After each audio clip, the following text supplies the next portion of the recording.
So, okay. So hi guys, my name is Bob, and I hope you can all see my my screen here. I think yes. Okay, perfect. So yeah, I was asked by Dylan to tell something about Midjourney. A little bit about my background. I'm a teacher at a university, and my background is in programming. So I used to be a programmer. So I'm doing a lot with computers, and things, automatic things or automation always, were very interesting to me. And so yeah, that's why AI is so catchy for me as well. Plus, it's super trendy, and I like trendy things. So yeah, that's that. And I'm a geek for the new things, LED, you name it, automation in the home, that sort of thing. So I always like to connect things. I started my Etsy shop as well. I love that. I see myself as a very creative person. Also, why I love Midjourney so much. I do draw myself, and I make a lot of things, but yeah, there's a big discussion going on for artists and people that generate images with Midjourney. You know, yeah, there's a discussion. I have opinions about it, but I think, you know, I embrace new things and I embrace AI, but I also see the difference between real artists that can actually, you know, have skills and make stuff, and things that you can generate with Midjourney. In my search for how to do this, I started obviously with ChatGPT. When it came out, I was hopping on the bandwagon right away, and I started, you know, creating prompts. And I was really, in the beginning, I was amazed, but then I got disappointed because it's very, it's the same every time. You see the same structure, the same things, and that's why I started, you know, looking into it. What is this? How can I make this better? And it's all about prompting, and that's the same with Midjourney. So I hope that who of you did install or is already a part of Midjourney? Did somebody create an account for Midjourney? Looks like someone said they're not able to make an account. It says the invite is invalid. Do you need a special invite? Yeah. So hey, there's something on my screen. I don't know what it is. Did I do that, or did somebody draw something on my screen? Do you see that? Yeah, I see that. Yeah, I think I did that. Okay. I thought it was my Midjourney screen, and I was like, "What is that?" I don't know. Sorry. Right. I was like, talking about erase art, it? and then yeah. Yeah, I made some art for you. Makes sense. Makes sense. So I need to remove this, right? Yeah, I don't. Let's see if I can erase it. Maybe I can. There it is. Okay, thanks. Okay. Thanks so much. Okay, so yeah, I'll join you guys. So you need two things to join Midjourney. So what Midjourney is, in basically, it's a generative AI for images. So what it does, you have a prompt, so you have text, and from that prompt, Midjourney will interpret that prompt, interpret the words, and then start creating images. The effect can be super amazing, it can be mind-blowing, and it can be really dull. But it depends on what kind of prompt you use. I can show you a couple of examples. And you need to use Discord for this. So everybody that wants to join me, what I was thinking, I can create an extra server. I'll do that later. We'll put Midjourney there, and everybody can just post Midjourney photos or do Midjourney prompts, and then we can comment on that and have it a bit more interactive. So, for example, here's a Pikachu. So the only prompt here was Pokemon, and then it came with this. Let me see if there's something else interesting. This is the newbie group, and this is just, you know, people just spamming, doing a lot of testing out and stuff. So here you can see the big prompt that you can use. I did use this, and I also use ChatGPT to create this. But don't be scared. We'll go into it later. But at least what you can see here is the things that it can create. So it's like very versatile what you can do. You can also do too much. Yeah. So we'll go into that later.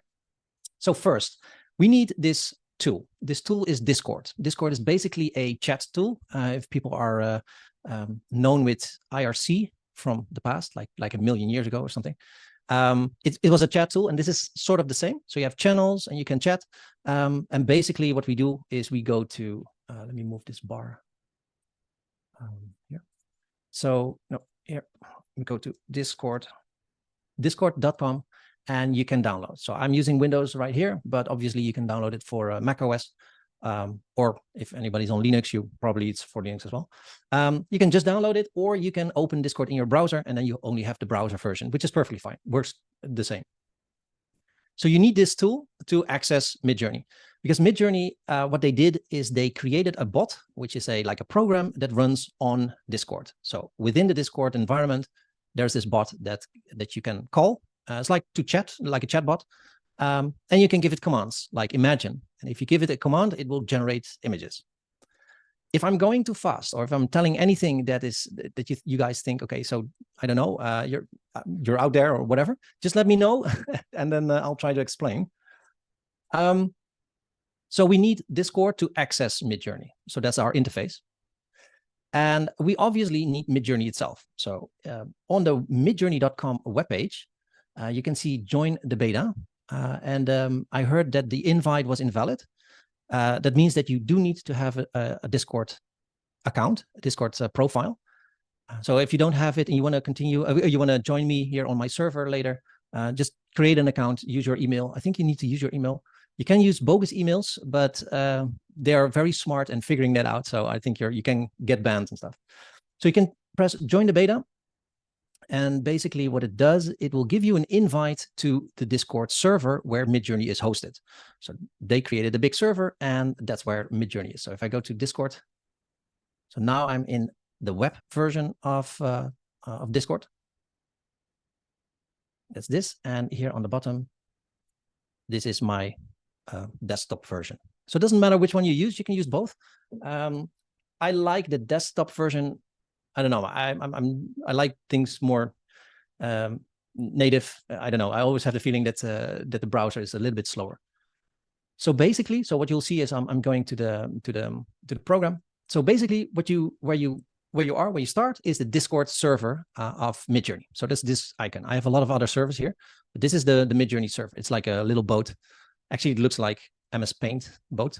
But okay. So from here, you can start going to different channels. So on the left, you see all the channels. And in the channels, you see the newbie rooms. And sometimes I like to just go into those rooms and see what other people do. And that's how I started. So I started when I first started with Midjourney, I just started to browse through these things and see what other people did.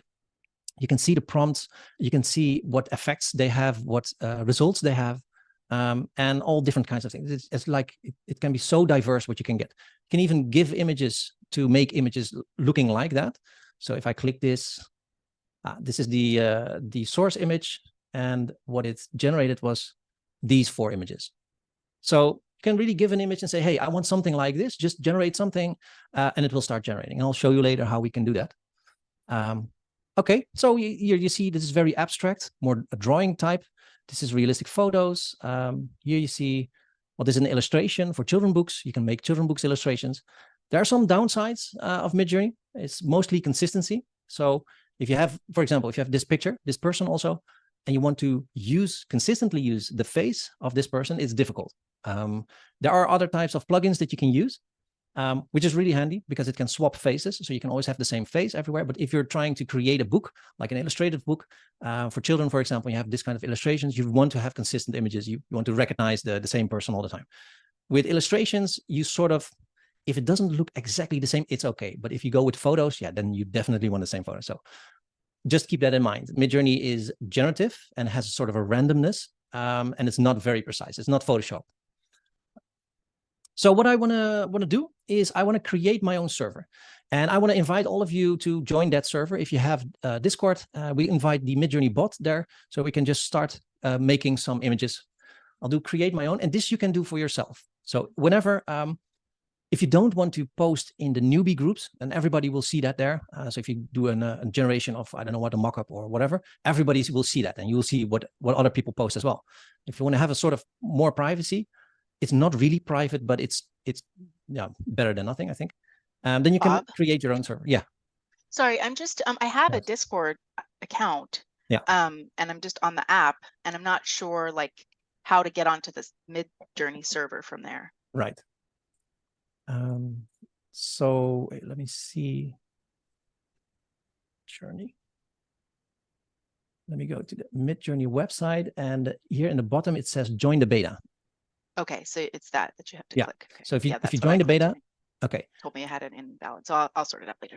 Right. So what I'm not sure about, because I'm paying for Midjourney, that means that I am they expose a lot of CPU power or GPU power. because every time I do a prompt, their servers need to process that and make something out of it. And if you want to have a good account that is fast and everything, you need to pay, obviously.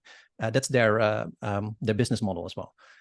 And I pay because I just love making the images. It's so amazing what you can do. And like almost every day I'm doing this. I'm doing it for work. I'm doing it for Etsy. I'm doing it for everything. And sometimes it's just getting inspired, and sometimes it's really making stuff that I can use. So I pay for it. I don't know. They had in the past they had a free account, and in the free account you can get 25 tries. But I don't know if that's still the case. Maybe that's Yeah. So okay. if you cannot, I think also there is a way of let me see where the pricing is. Yeah, it says here, I'll just put it in the chat so everybody can click on it. So somebody says there is still 25 tries. Oh, okay, great. So yeah, then just go with that, and then if you're Perfect. Remember that this is linked to your Discord account. So if you deplete those 25 on that account, you cannot do it anymore. Either you pay or you just don't use it anymore. There are ways of creating new accounts with fake email addresses, so you can generate more things. But in the license of Midjourney, it says that whenever you do a free account, all the images are of Midjourney. So they're licensed by Midjourney. So they're Midjourney's images. If you pay, the license goes to you. So you own the images. So I really love that as well. So that's why I paid as well. So everything I create is mine, and I can use whatever, but else it's Midjourney's. Okay, so I'm doing here Dylan's coaching call demo. This is my server. I'm just creating a new server. I did the plus. Invite friends. I can copy this link. So I'll paste it in the chat. Let me see. Where is the chat here? So like this. So if you want to join the server, just click the link. Hopefully it's you can during this channel. There we go. Yes, it works. So I'm pretty sure. So welcome to our server. So what we're going to do, I want to invite the Discord bot as well to join us here, so we can just in private, generate some images. So I'm going to go to the Midjourney server, and I'm just going to search for the bot. So here's the Midjourney bot. It says Midjourney bot. I click on this one, and I said add to server. So what I do is I'll add it to my own server, which is Dylan's coaching call demo. I press continue. It says what it needs to do. Well, it can do everything. It's fine. Yes, I'm human. And we go there. So the Midjourney bot is added to our server. This is something you can do yourself as well. So if you want to set up a server, just invite the Midjourney bot, and then you have your private channels. You can create new channels. I have channels for creating children books. I have channels for Etsy. I have channels for mockups. I have channels because I really want to organize the things that I create. So I have a lot of channels that I use. And here, here we can use our Midjourney bot. So what is this? What it is? The Midjourney bot is basically like a chat bot. It doesn't chat with you, but it responds to commands. So if I press the / command, I can see here the Midjourney commands, and I will go with you through all the commands. And basically, this is how we interact with the bot. So imagine that's the most important one. That's probably the one that you're going to use the most.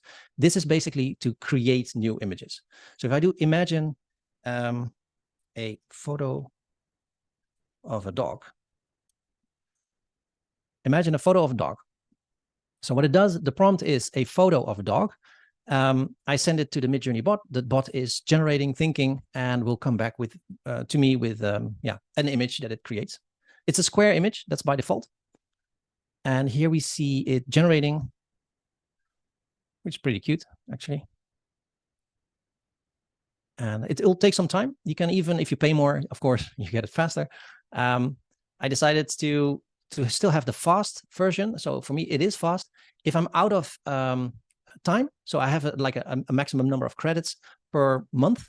If I'm out of that, the fast hours, it goes to the slow version. It's a little bit slower, but still I can keep generating stuff. But in the end, I never depleted it. I can come close, and it's sort of a goal for me also to always get the most out of it. But yeah, so this is one of the first prompt that I used, a photo of a dog. What is important about this prompt, though, is a photo. So I wanted to have a realistic photo of a dog. If I say I want a drawing of a dog or a painting of a dog, you get totally different images. So that's really important. Let's say we go with the second one. So what I do, you see here the buttons under the 4 images. What I have, this is image number 1, 2, 3, and 4. And these are also related to those images. So you can do upscale 1, upscale 2, 3, or 4. And upscaling means basically make it bigger. Just, make the big version. You can also use variate. So you can do a variant, which is it variant? Variation. Sorry, you can do a variation of the photo. And you can say, okay, I like this photo, but I don't like, I don't know what. And then you can make it a little bit different. So that's how you can tweak a little bit your end results. So basically here we have the dog, and then we have a lot of more options. These options are pretty new also, especially these ones.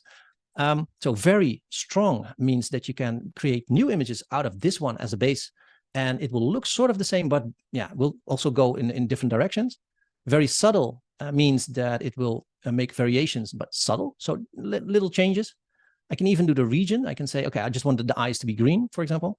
I can zoom out 2 times or 1.5 times, or custom zoom, which is, it's really amazing. And I created this. Then you have pan left, pan right, pan up and down. So if you say this is a square photo, and if I want to pan down, I can have the bottom of the dog. So I can also generate more parts of the image, and I can keep going. This is really amazing, especially with the zoom. In combination of the two, you can create whole reels with zooming out indefinitely, and it's just, yeah, it's amazing. So basically, this is our first thing. If you guys want to start doing something, just type in imagine and just press enter. The I am, for example, just press enter and it says prompt, and then go with a prompt. So you guys have any suggestions of what we want to create? Maybe something related to your Etsy shop. We have a question that came in asking about how to create better mockups with AI. So could you like make a mockup? Sure. Which kind of mockup do we want? Let's go with the good old t-shirts, maybe. T-shirt. Okay. Yeah. So basically, I always like to think about a use case within, for example, for mockups, or also for different kinds of images that I want to create. So what kind of end result do I want to have? So definitely for a mockup, you want to showcase the image on your t-shirt, for example. Now, let's say this dog, we're going to use this dog. We can say basically, let's say a man wearing a white t-shirt. Man wearing a white t-shirt. And I can add different arguments to it. So I can do dash dash. AR is aspect ratio. And I can say, okay, let me make a standing photo, for example. So it's 9/16. For maybe you want to have it at the background of your phone or whatever. So let's try this. So what I'm going to do for a mockup, the mockup itself will be the base photo on which I use my own photo, right? So I'll have a man wearing a white t-shirt here. And I have another photo that I want to be on top of that. So that is not possible within Midjourney. So I cannot put one photo fully inside of the mockup photo. So I need to use a Photoshop for that. But I can create both photos out of this, out of Midjourney, for example. So let's say the first one. I like the first one, or maybe the second one. No, sorry, the third one this is the third one, because it has the plants, and maybe my target audience is all about nature, or I don't know, maybe the image that I want to showcase there. I remember, Dylan, that you said in your course that it's better to not have the head, or just cut it off. Now we can do that later in Photoshop, for example. That's, of course, it's pretty easy because we can just crop it. Maybe we want to have it flat. We want to have it laid down. So now it's a standing photo. For example, yeah. Oh, maybe you're going to show, but somebody else asked as well. Could you show how to like make a variation? Like, I'm just wondering, say, for example, this shirt is a little wrinkly in the front, and if you wanted to overlay your photo, that wouldn't look. Yes. Okay. Yeah, I was so enthusiastic about your question that I already clicked the thing. Sorry. Yeah, no, you got it. Thanks. I'm going to do vary and then region, which means that I want to create like a region that I want to have different. So let's say I'm just going to go over his t-shirt like so. And I say flat t-shirt. I don't know if it works, but let's see. So what it does, it will just create, regenerate new like sub images over the selection that I did. This is the same as what you have now in Photoshop, the beta version, which is the generative fill. And basically what it does, it creates a couple of different images only in that region. And it will keep in mind the surrounding pixels, the surrounding image, the photo that it has. So it has here, oh, it's still creating, sorry. Here, so it now has this. So this is more flat. This is even more flatter. Yeah, this one I like though the wrinkly thing, but yeah, if you definitely don't want to go with that, so this one is maybe better. So you can go with this one. You can also say, oh no, I'm not satisfied yet. Let's regenerate. So generate more. So just click this button and it will generate more. Yeah, so this one is really weird, by the way. So like a square, which is good to put your picture on, but it's just weird. And it will create more.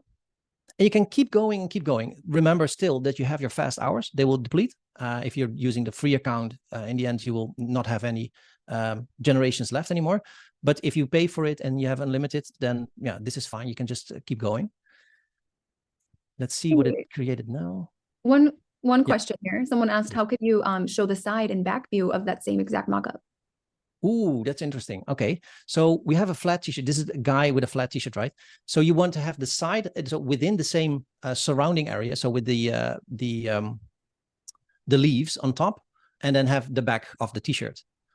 Yeah, so that's really interesting because it's really difficult to show the back. What you can do, and I never tried this, but what if we just select the whole man and say, you know, this, we don't see the, and then we say, man from the back with a white t-shirt. Oh, with a white t-shirt. Normally I would just think, you know what, I'll do it in Photoshop. Or I would say, okay, I make two photos. I make one photo, which is the background. I want some leaves or bamboo or something, which is only background. Then I'll create a person from the front and from the back. And I'll in Photoshop, I'll just remove the background and paste it over the background image. So in Photoshop, I will merge things together. But yeah, I also find it very challenging to do everything as much as possible from Midjourney. So here we have the same background. Well, probably if you could see the trousers, it wouldn't have changed. So that would be very weird. But and for us now, it's very dark, so we don't see it. But basically, we have the same background image, but the man from the back, which is not the same man, because yeah, Midjourney doesn't know that it needs to be the same man, so it's not the same person. But if we use the tactic of cutting his head, yeah, then it would be fine. It's interesting though that you also have here a very dark shirt, and I clearly said like a white shirt, so it's still, you know, it's figuring out stuff, and it does a bit random things. Yeah, so this works. I think as far as I can see, the only thing that you need to check here, so you have a leaf here over here, because my selection also took some leaves. So that means that here probably, I cannot here. So for example, here you see the leaf is already different. So there's slight differences. If you do this a lot and you go to Etsy, sometimes you just, you know, you see it right away. You see it, but the image is really nice. But you can see, no, this is not real. This is a Midjourney photo. You get like a feeling for it. It's the same with ChatGPT. But yeah, that just means that you use this a lot, and you get a lot of you know what the effect will be. So this works. So you can basically turn the person around, and you can also do the side view of a person in that sense, and it just will create a new image over the background image. One other person asked about, they said that Midjourney retains an original prompt and then carries that original criteria forward when they're trying to make modifications. So how do they eliminate the original criteria or prompt? Does that make sense? So Midjourney is always carrying forward their original criteria. Do you see that? Yeah. So if you make the variations, you mean? I think that's what. Yeah. Okay. So if I make a variation of this person, so it had already the original. Let me see. I was here, a man wearing a white t-shirt, which is the original prompt. Then I made the t-shirt more flat. So I said flat t-shirt. So you see here the flat t-shirt, but the original prompt was still the variations that was here, actually here. So it will start from the main prompt and go further. Yeah. Yeah. So that's what you have if you continue using the variation option. If you don't like that, you can just copy paste this and create a new imagine command. So if you do a new imagine command, it starts from scratch, and you can add new things, and you can add differences. Sometimes I like to use the same prompt, just paste it in 3 times, press enter all the time, and it will generate 3 times from a different source, a different seed, it's called.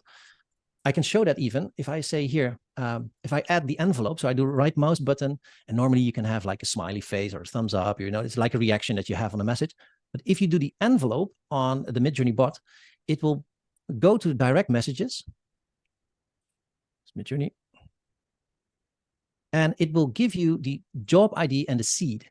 So if I use the seed, and this is very interesting, I think, this is my server. If I say, so what it was, a man wearing a white t-shirt. So I say, imagine a man wearing a white t-shirt. Sorry. Wearing a white t-shirt. And I said this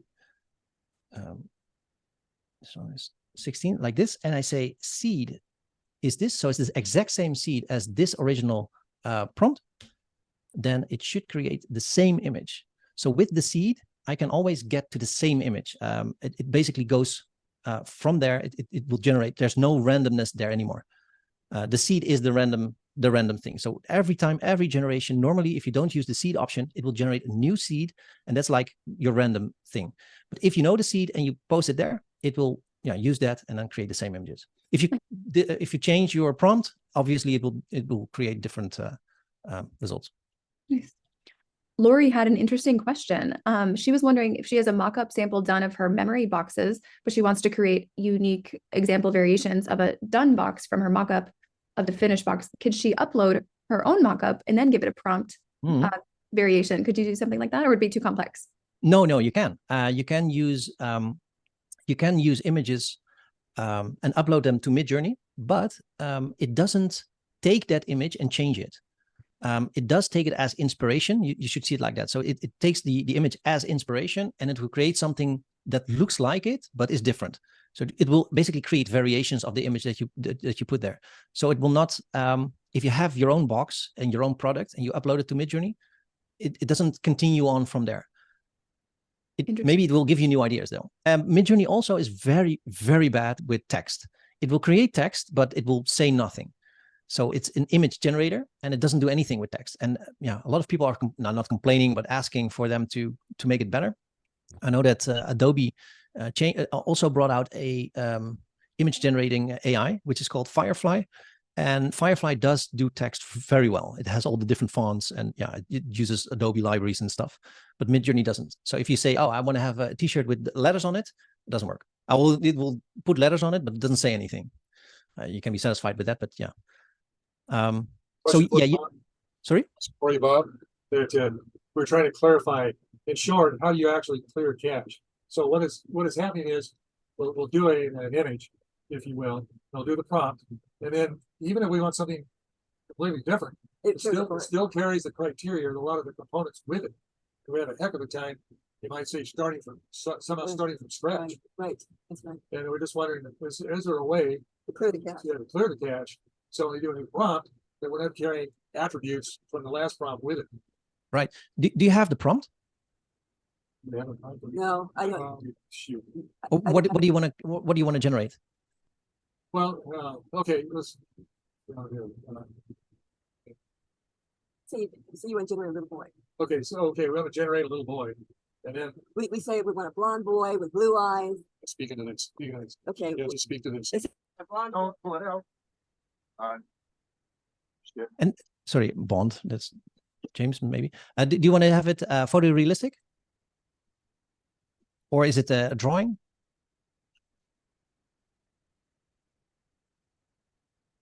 Let's go with a photo.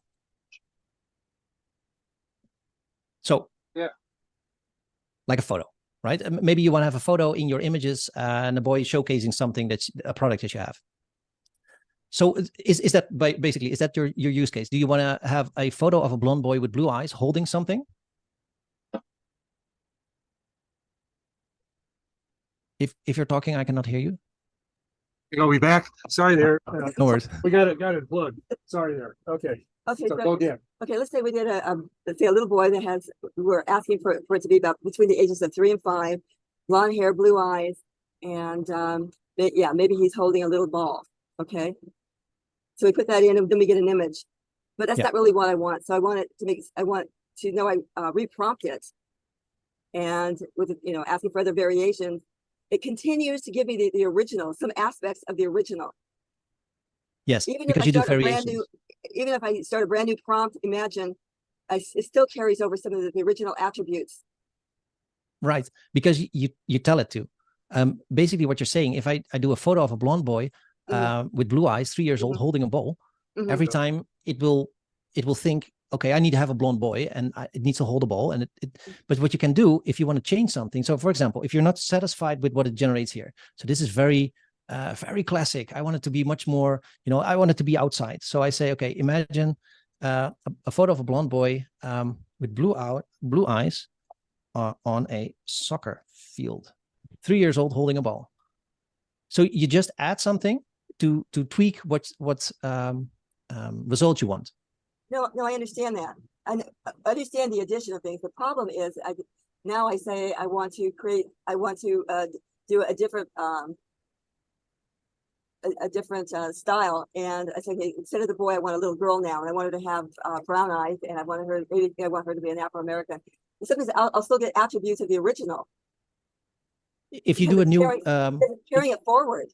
Right, but do you do a new image of a new imagine command, or do you? I do, yes, and it still carries some of the same attributes forward. Well, it shouldn't. So that's why that's weird. So if I do now imagine, I say a photo of a American girl with, what was it, brown eyes? Yeah, brown eyes and brown hair. Brown eyes, yeah, brown hair. And she's carrying now she has a doll. Carrying a doll. Yeah. Or something. Yeah, this time carrying a doll. I'm just making this up. Yeah, sure. No, I'm all about making things up. Holding a doll. Not on a forest, but in a forest. Let's see what it gets.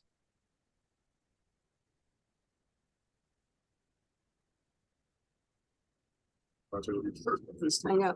The other thing. I see also in the chat, don't use the seed. Well, this is really important, of course. If you use the same seed, it will go on from this. But if you have a different prompt, it should generate different images.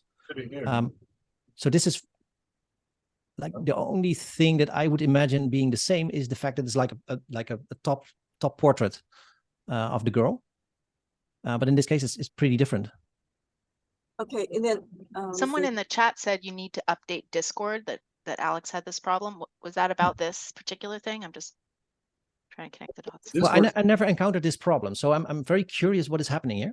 Well, what you could do definitely is just close Discord and start it again. Just restart Discord. Sometimes, you know, things don't work. Yeah. Shut it down and then just in other words, close it and then just reopen it, and then okay. Close it and try again. X out of it. Yeah, I mean, if we're running Chrome, you just close down the tab. No, yeah. If you run it in the just close the tab and then start it again. Yeah. How do you close it standalone? Well, you have the X here in the corner. Yeah, the X in the corner. Yeah, like that. Or you can do right mouse button on the icon in your taskbar and say close window. You can't close the window there. Okay. Yeah. I know what it was. Yeah, check the chat, because people are saying it was a problem with you have to update Discord or contact them or something. Right. Because when I was going from that child, I remember saying, okay, what I'm going to do is I'm going to make it into a little forest animal. Okay, then I'm going to make it to a little bear.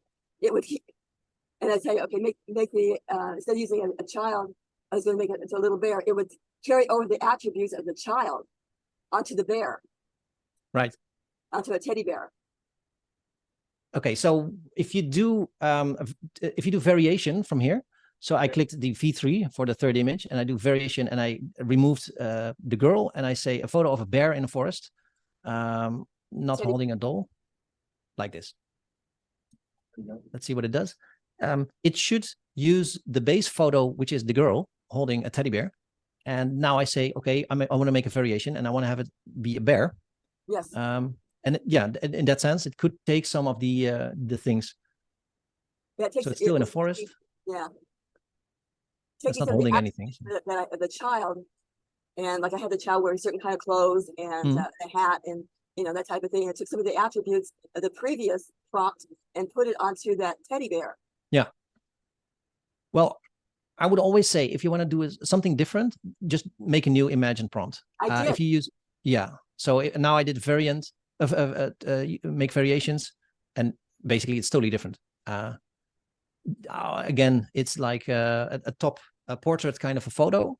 So I think that's the only thing that's the same. And the colors, the color palette is sort of also the same. So it's transferred from the original to this one. Yes. Yeah. Yeah. Mm-hmm. Oh yeah, sorry. So the AR, I see that in the chat. This is the argument to make the aspect ratio. There are different aspect ratios, of course. I like the 9:16, which is like the background of the phone. The 4:5, you can do 7 to, I don't know, what is it, 7 to 9, I think, 7, something like that. Basically, you can do, I think 17 to 22 is A4. So if you want to generate an A4 format, it's 17 to 20. I didn't know that, so I just looked it up somewhere before, and then yeah. But I mostly like the 4:5. I also started a Instagram account, and I thought, you know, can I become an influencer by just posting Midjourney photos? No, but probably need a different strategy for that and different things. But it is possible to keep generating, and 4:5 was for me the best image for on Instagram. You have more edits attributes that you can do. So for example, if you have the girl, no, let's go back to the mockup part. So a man wearing a white t-shirt. I'm gonna do that one again. I say Imagine prompt man wearing a white t-shirt, and I'm going to go with the 4:5, which is like a standing thing. And I can say, you know what, I want to make it in a different style. So I can say white background. White background, and you even have like, I don't know how those words are called, and I think they made it up, but things like a future core, or of course cyberpunk is an existing word. You have steampunk, but you can do any. I use this in ChatGPT, and I said, you know what, generate just random words and then use core or wave or something. So if you do future wave, I don't know, and say cottage core is existing, cottage core, and then say, I don't know what, nature vibe. Do nature vibe. You can just play around with some words, add them to your prompt, and see what is the effect. Hopefully, well, at least it will generate something that you think, okay, so this can inspire me, but maybe it will actually have something that you can say, okay, I can use this. What I also want to show you still is how to use this in Photoshop, just to, you know, place the image on top of the mockup. I see we only have 8 minutes left. Do we need to stay within the hour? We can go 10 minutes over. We can go 10 minutes over today. And any additional questions, Bob is in the community group. So just put it into the collaboration circle. And I think this is wonderful because this will be open, this channel, right, Bob? This, sure, yeah. I'll not delete the server, yeah. I think there's a real interest in collaborating together. Yeah. Yeah. We can make more channels just for mockups, and then we can see each other's mockups. You can do for products, you can do for whatever. Sometimes I like to make logos or emblems just to, you know, you copy paste and put them somewhere. So you can really do a lot of things. So here you have like different versions of it. There's a little bit of a future kind of a feel. So that's how you can change a bit the outcome of it. It still has a white t-shirt. It has a white background. So the vibe is very white, very, very fresh, I would say. And it has a bit of the feeling behind it. Okay, so what I wanted to show you still is how can I make a mockup, have an image, and put it on top of the mockup, which is not possible, or at least I couldn't find it how to do it in Midjourney itself, because Midjourney is more generating things. But you can do that in Photoshop. So I wanted to quickly show you how to do it in Photoshop. Yeah. So let's generate a mockup. So imagine a photo of a white mug in nature. 69, so it's laying down, and yeah, that's it. And I also want to have an image that I want to put on top of the mug, which is an, oh, we also use the door, and sorry, the dog, emblem of a dog. Let's see what it gets. So this will be my mockup image. I will just take one, but you can, you know, I didn't even show the zoom out, and there's so much more that I can show you guys. But okay, I like this one, the third one. So I'm going for upscale 3. This one is also nice, by the way, but this one is more, it's closer. Okay, I'm going to use this one. So what I'm going to do is I'm going to do open link. I do right mouse button, open link. And basically it will open the big version of it in my browser. So I can download this. I can say save image. I can download it to a folder, and then I can use the image and do whatever, what I want with it. There are other tools to upscale, to even make it bigger.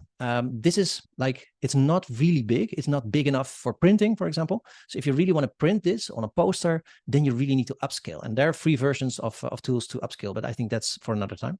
I will use this one. I'm going back here. So here's a dog. Okay, that's not what I want. Okay, so I'm going to do it differently. Imagine a emblem of a black dog. Black dog. Yes. And I can actually have a black dog on a white background because it's easier for us to cut out. And I can also say in style of tribal. How do you write? Tribal. So tribal tattoo. And I will add a aspect ratio of 4:5. Let's see how different it is. So the only thing I changed here is emblem of a black dog. It has a very different feel, very different vibe now. So these are more very classical also, but it has the same like thing around it. So basically emblem, I think the core word here is emblem, which makes like a thing you, I always think that it's something that you put on your trousers, but I don't know, this must be Dutch. So here, I like this one, by the way. And here, this is totally different. So in the style of tribal tattoo, just changes everything. So maybe I want to use this and put it on top of my thing. I think I want it to be a bit bigger. So I'll go with this, an emblem of a black dog on a white background. So I'll do here on a white background in style of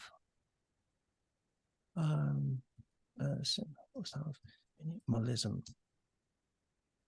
There are also ways of getting the styles of known artists, for example. So if you have a photographer that you really like and has a specific style, you can say, hey, in style of that photographer or that painter, Van Gogh, or I don't know, somebody else. It really changes the whole outcome of your image.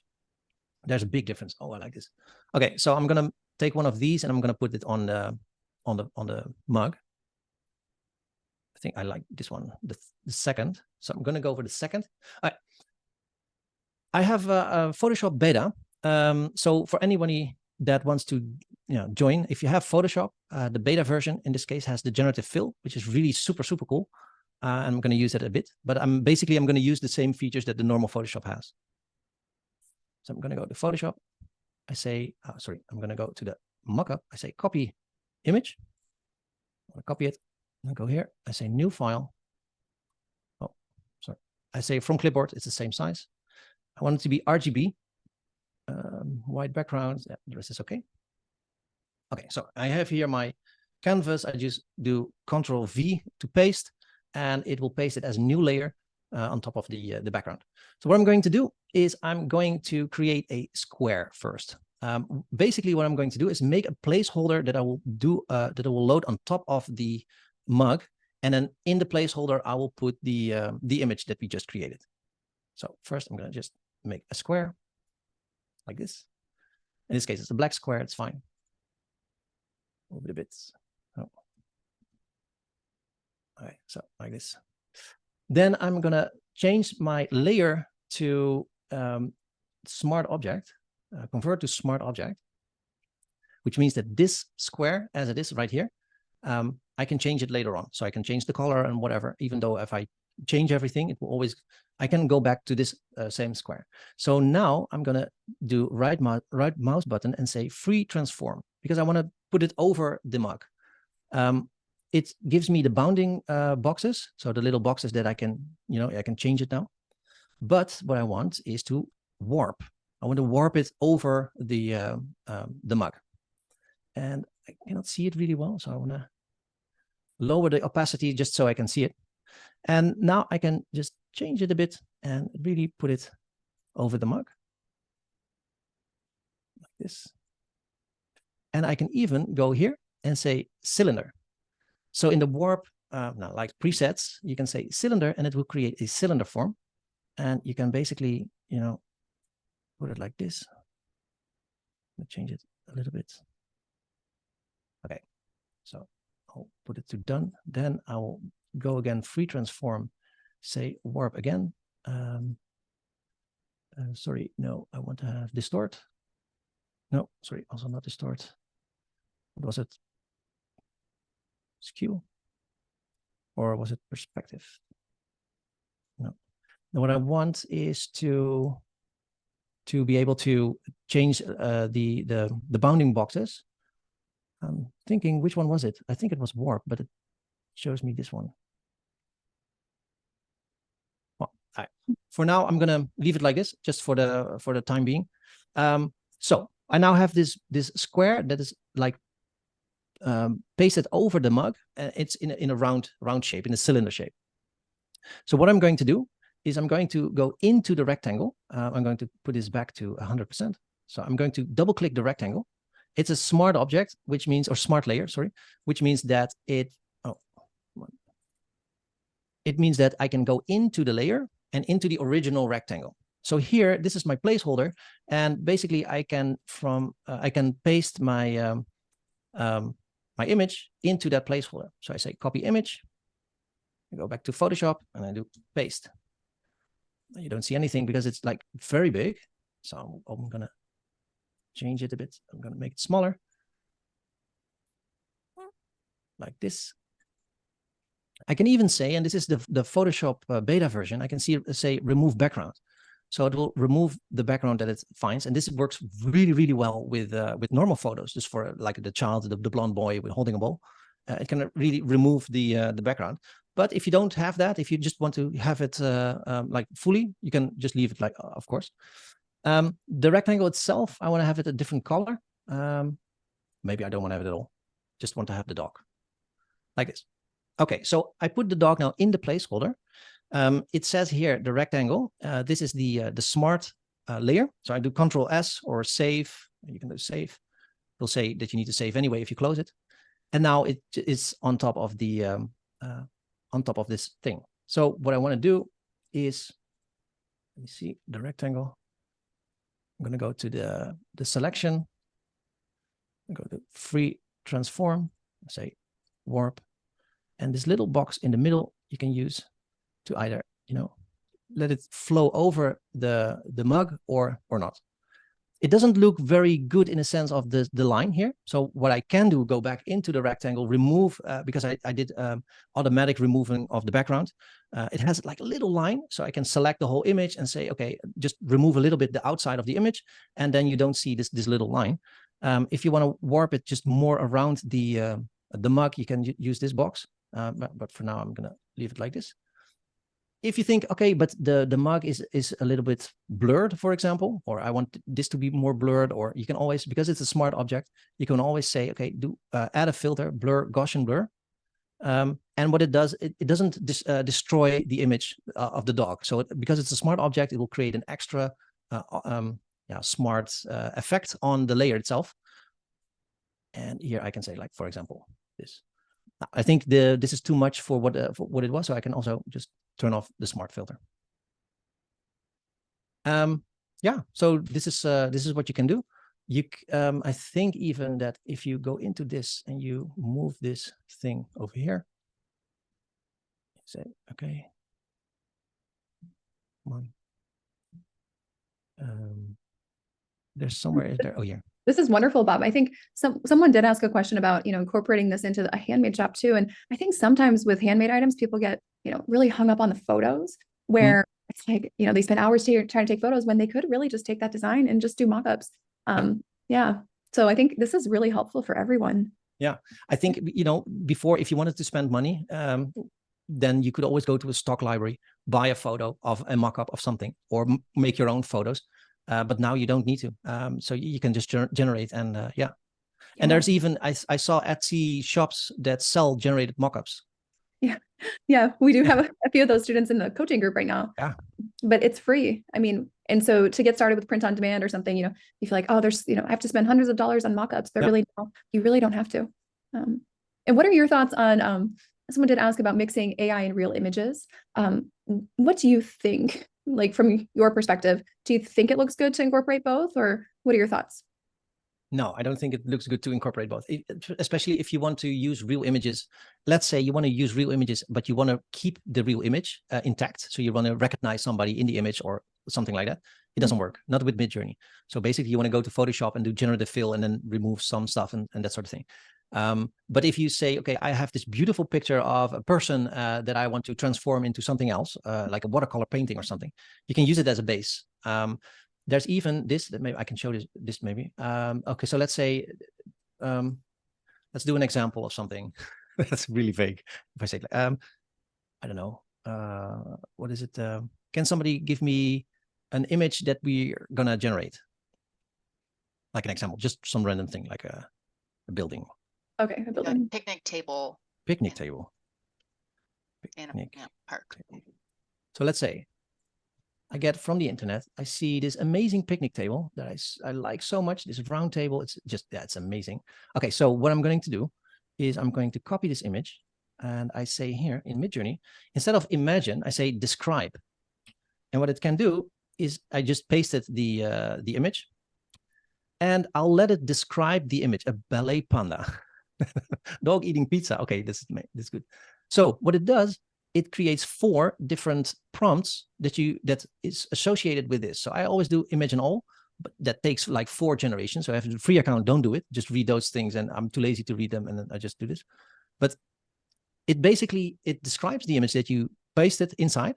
It will generate a prompt, and then from there you can adjust the prompt to your liking. You can even use the original image as a reference photo for your prompt. So if I go here and I say,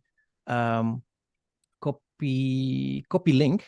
So I go to the image itself and I say copy link, and I go down. I see this is really out there. Oh, what is this? Oh, this is also very cool. So if you want to get inspired, you're woodworking and you want to sell tables on Etsy, so you can get inspired here for new ideas. But let's say I'm going to go for number 3. Or I say, okay, you know what? Let's regenerate this. This comes the closest to what I want. But I paste here the link of the photo that I used to describe. So Midjourney will now take that photo, use it as a inspiration to generate more photos like it. And I didn't even show you the ways of changing the style, for example, or the chaos argument. So there's so much more you can do with this. It's really, and they get better and better every time. That's wonderful. Well, I think we should definitely share a link to this server with the groups, and then I think this would be a great playground if you're okay with kind of engaging with everyone, and just I think it'd be a wonderful collaboration for everyone in the program to to get better. And I think we'll give each other ideas as well as we all get better with this. So Bob, thank you so much for coming and doing this. You're welcome. This was fantastic, and I think everyone was extremely happy and impressed with you. So we'd love to have you back again for another one. Sure. Yeah, of course. Yeah. Awesome. And then, thanks for the opportunity as well. Yeah, of course. And then we will, Bob's in the community group. So feel free to collaborate in the collaboration circles about, anything that we talked about today. I think it'll be really cool for our team to get to that next level with this. Yeah. All right. Well, this will be posted tomorrow. And if anyone has any questions, just pop them in the group. Okay. Okay. Thanks guys. So much. Thanks, Bob. Thanks, Dylan. Yeah. Thanks, bye. everybody. Bye. Okay.